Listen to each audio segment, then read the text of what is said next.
In this video, you will discover how to change color of text and color the background of text. Enter text.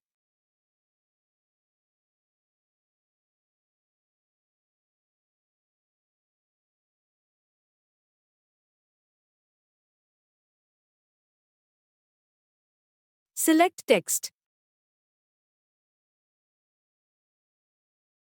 Click Font Color drop-down from the menu bar.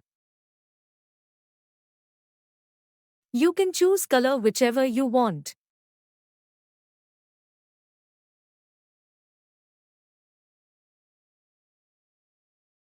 To change background color of cells, click Fill Color drop-down from the menu bar. Choose color.